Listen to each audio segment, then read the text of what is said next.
जितने भी राजनीतिक दल हैं इनका कोई भी ध्यान कर्मचारी की समस्याओं की तरफ नहीं है। हमारी पेंशन बहाल की जाए, पुरानी पेंशन। जब गरजेंगे जाकर के विधानसभा के गेट पर तो ऑटोमेटिक एक न एक दिन पेंशन बहाल।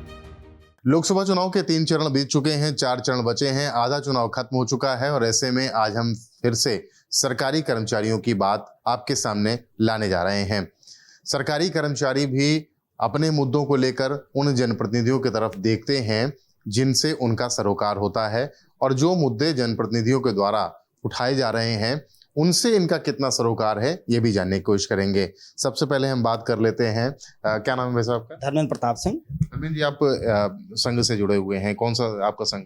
मैं अध्यक्ष हूँ UP agriculture department ministerial service association, साथ ही यूपी कृषि विभाग के समस्त कर्मचारी संगठनों का जो महासंघ है उसका भी अध्यक्ष हूँ। अच्छा, ये बताइए कि जो संघ आप लोगों का काम कर रहा है, जो सरकारी कर्मचारी आप लोग हैं, चुनाव चल रहा है, रोजाना में क्या घटनाक्रम हो रहे हैं? प्रधानमंत्री से लेकर राहुल गांधी, सोनिया गांधी, प्रियंका गांधी, अखिलेश यादव, ममता बनर्जी, ओवैसी, सभी लोगों के बयानों को आप देख रहे हैं। जो जिन मुद्दों को ये लोग उठा रहे हैं, क्या उन मुद्दों से आप लोगों के सरोकार हैं?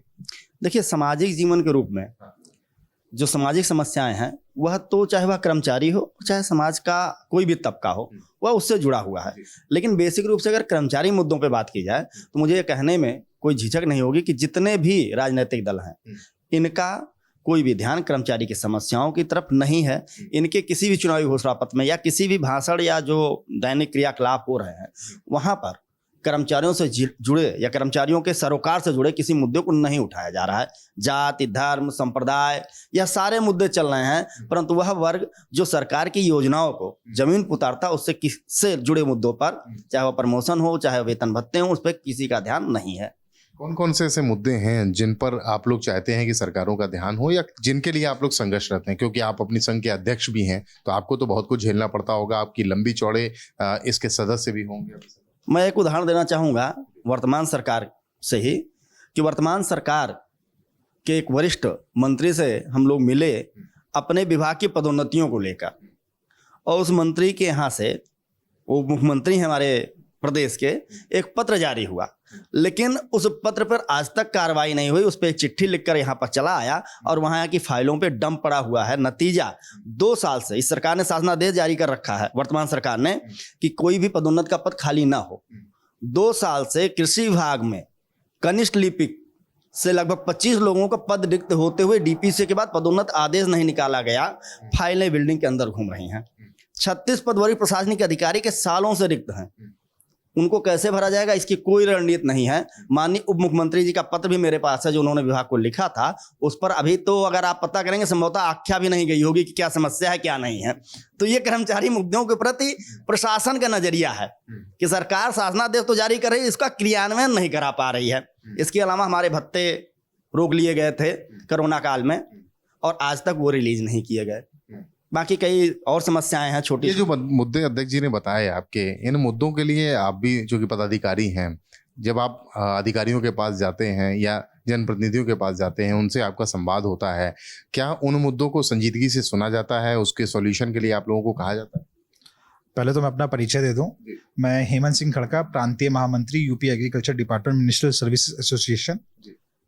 जैसा कि आपने जो सवाल किया उस सवाल का जवाब हमारे अध्यक्ष जी पहले ही दे चुके हैं कि हम लोग किसी से भी मिलते हैं, बात होती है, हम सिस्टमेटिक अपनी बात रखते हैं, हमें आश्वासन मिलता है कि हाँ ये आपका काम हो जाएगा। और उसकी वानगी आपने देखी कि एक बड़े वरिष्ठ मंत्री का लेटर आया विभाग में और वो लेटर हमारे विभाग में आने के बाद वो अभी तक डंप पड़ा हुआ है, उस पर अभी तक कोई कार्रवाई नहीं हुई। तो आप खुद अंदाजा लगा लीजिए कि प्रशासन कितना जागरूक है हमारे मुद्दों को लेके। और किसी भी आज की डेट में किसी से भी बात करिए, बात जब होती है, आपने तो हमें आपका धन्यवाद करूंगा सबसे पहले कि आप हमारे विभाग में आए, आपने हमारी समस्याएं, कर्मचारियों की विशेष समस्याएं जानने के लिए आप आए। आज की डेट में कर्मचारी की सबसे बड़ी समस्या है पेंशन। जो सरकारी नौकरियों का एक चार्म होता था, पुरानी पेंशन बाय रिटायरमेंट के बाद उसे जो उसका अंतिम वेतन होता था उसका 50% प्लस डीए, ये उसका उसको पेंशन बनती थी। लेकिन आज की डेट में कर्मचारी 20 साल 15 साल की नौकरी करने के बाद उसे 1200 रुपए पेंशन मिल रही है, 1200 रुपए। हाँ, एक चीज और भी है कि अगर वो सरकारी कर्मचारी मर जाता है सेवा काल में तो उसे 9,000 रुपए प्लस राहत मिलेगी। तो अब अंदाजा लगा लगी कि सरकार क्या चाह रही है। एक चीज और मैं आपके माध्यम से मैं कहना चाहूंगा यहाँ पे कि जो सरकारी कर्मचारी के साथ साथ पेंशन तो एक मुद्दा है ही है, लेकिन हमारे विभाग में बहुत, हर डिपार्टमेंट में आज की डेट में बहुत सारे पद भी रिक्त हैं। यहाँ पे संविदाओं पे लोगों को रखा जा रहा है। तो हमारी एक सरकार से ये भी मांग है कि जो जिन साथियों को हमारे संविदा पे रखा जा रहा है उन्हीं को इन रिक्त पदों पे विनियमित कर दिया जाए और उन्हीं को जो रिक्त पद रिक्त हैं उन्हीं पद लोगों से भर दिया जाए। एक ये भी समस्या है, लेकिन समस्या है। और दूसरा, आपने देखा होगा कि हर जगह प्राइवेटाइजेशन हो रहा है। ये प्राइवेटाइजेशन क्यों होना है? आपने देखा होगा कोरोना काल में सबसे ज्यादा सरकारी कर्मचारी, सरकारी हर जगह पे सरकारी कर्मचारी का ही प्रयोग किया गया। अमेरिका जैसे स्टेट में, अमेरिका जैसे देश में जहां पे सरकारी संस्थाएं नील थी, तो पहले ही राउंड में वहां पे कितनी सारी डेथ हुई। तो हर काम हम लोग करते हैं भाई, सरकार कोई भी कार्य योजना बनाती है उसे धरातल पे करने वाले तो हम ही सरकारी कर्मचारी बिल्कुल है, हम ही लोग हैं। और हम ही लोगों को अगर हमारे मेल जो भत्ते हैं उनसे दूर रखा जाएगा तो फिर हम क्या क्या कर सकते हैं। कई सारी समस्याएं, कई सारे मुद्दे भी हैं। आपके मुद्दे क्या हैं? आपको क्या लगता है कि क्या मुद्दे हैं? आप हमारे मुद्दे अध्यक्ष जी और महामंत्री जी बता चुके हैं पहले ही, उसमें हमें कोई टिप्पणी नहीं करनी। जब आप वोटिंग करने जाएंगे तो क्या मुद्दे आपके जहन में होंगे? हमारे मुद्दे यही होंगे कि हमारी पेंशन बहाल की जाए, पुरानी पेंशन, क्योंकि ये हम 40 साल तक न्यूनतम जो है, लगभग जो है 40 साल तक सेवा करते हैं और हम जो है जब घर जाते हैं पेंशन नहीं लेके जाएंगे तो हमारे जो है बात के क्या हालात होंगे ये आप समझ सकते हैं। चिंता होती है बात के हालात। और जो राजनीतिक दल हैं वो एक दिन शपथ ले लेते हैं और जितनी बार विधायक बनते हैं उतनी बार पेंशन उनको मिलती। मेरा यही जो है मुद्दा रहेगा कि जो मेरी पेंशन बहाल करेगा मैं उसे टारगेट करूँगा। बिल्कुल, आपका मुद्दा क्या रहेगा?